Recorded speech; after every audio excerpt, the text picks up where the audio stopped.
बिस्मिल्लाहिर्रहमानिर्रहीम। मैं आपकी खिदमत में आज इंतहाई आसान रूहानी इलाज पेश करने की सआदत हासिल कर रहा हूँ।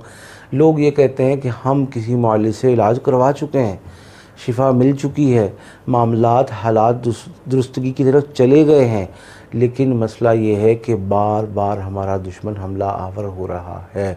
क्या करें कि बीमारी बार बार वापस आती है। क्या करें कि दफ्तर में काम में रुकावटें और अफसरान की तरफ से सख्तियाँ बार बार आती हैं। क्या करें कि मेरा शौहर बहुत अच्छा हो गया इलाज के बाद, लेकिन कभी कभी उसको ऐसा उबाल उठता है कि वो मार धाड़ तक चला जाता है। क्या करें कि हम अब पहले शौहर मुझे भी मारता था, बच्चों को भी मारता था, अब कभी कभी बच्चों की ऐसी शामत आती है कि वो बेचारे बिलक बिलक कर रोते हैं और उसको ज़रा तरस नहीं आता।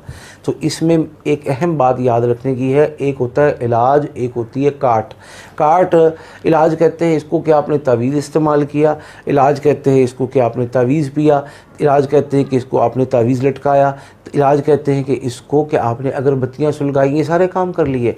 लेकिन इससे चीज़ें बेहतर होनी शुरू हो गई, स्ट्रीमलाइन होनी शुरू हो गई। आपने कुछ दम करके खिलाया पिलाया, किसी मुआलिज ने, किसी आमिल ने आपको दिया, आपने वो सारे मामला दुरुस्त कर लिए। और एक होता है वो जादूगर से आया वो तार जादू का, जिसको काटना होता है और इसके ऊपर मुसल्लत मुंसलिक जो जिन्नात हैं उनका ताल्लुक़ इस अमल से काट के अपनी गली से, मोहल्ले से, चौक चौराहे से दूर करना, उसको आज़ाद करना। इसके दो ही तरीक़े होते हैं, या आप ख़ुद करते हैं या मुआलिज करता है। मुआलिज तो बेचारा इसलिए नहीं कर पाता, जब आप अपने हालात दुरुस्त होते देखते हैं दोबारा आप उसकी शक्ल देखने के लिए तैयार और रवादार नहीं होते, और ख़ुद आप इसलिए नहीं कर पाते कि आपको मुआलिज नहीं बताता। आज मैं बता रहा हूँ और सारी ज़िंदगी आपको ये काम आएगा। और मैं क्या हूँ या मैं बताने की क्या औकात रखता हूँ, ये मेरे मुर्शिद का ख़ास जूतों में बैठने का सदक़ा है जो आपकी खिदमत में पेश कर रहा हूँ। वो क्या है कि वो फरमाते हैं कि जब तक इस कनेक्शन को नहीं काटेंगे, चाहे मुआलिज काटे चाहे मरीज़ काटे, जब तक ये मामलात दुरुस्त नहीं होंगे। तो अब क्या पढ़ना है सब लोगों ने। अच्छा, ये भी गलती होती है कि बड़े और बड़ों में से बेचारी औरतें सिर्फ़ ये कोशिश कर रही होती हैं, मर्द लापरवाह होता है, मर्द सिर्फ़ परेशान होता है रोज़गार रिज़्क़ के हवाले से। और जो बच्चे हैं बेशक बालिग़ हो गए हैं, बड़े हो गए हैं, उन तक को भी ये ज़हमत नहीं की जाती कि तुम ये हर नमाज के बाद पढ़ा करो, महफूज रहोगे, ये पढ़ा करो, तुम्हारे साथ तुम्हारे वालिदैन की मोहब्बत सही रहेगी, तुम पढ़ा करो, तुम्हें तालीम में रुकावटें नहीं आएंगी, तुम पढ़ा करो, तुम्हारे मामलात दुरुस्त होंगे। नहीं, तौबा है कि अगर हम किसी को ये कह दें, किसी को ये बता दें, किसी को इसकी अहमियत से रोशनास कराएं।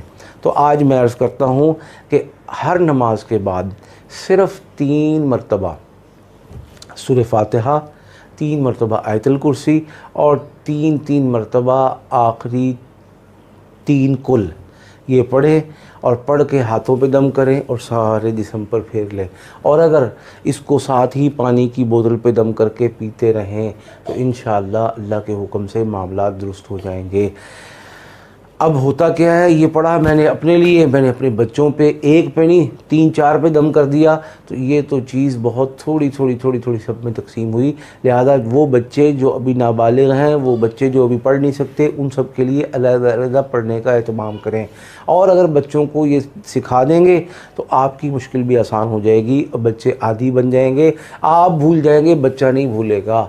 इसलिए इसका एहतमाम करें, अल्लाह पाक करम फरमाएगा, फजल फरमाएगा, रहम फरमाएगा।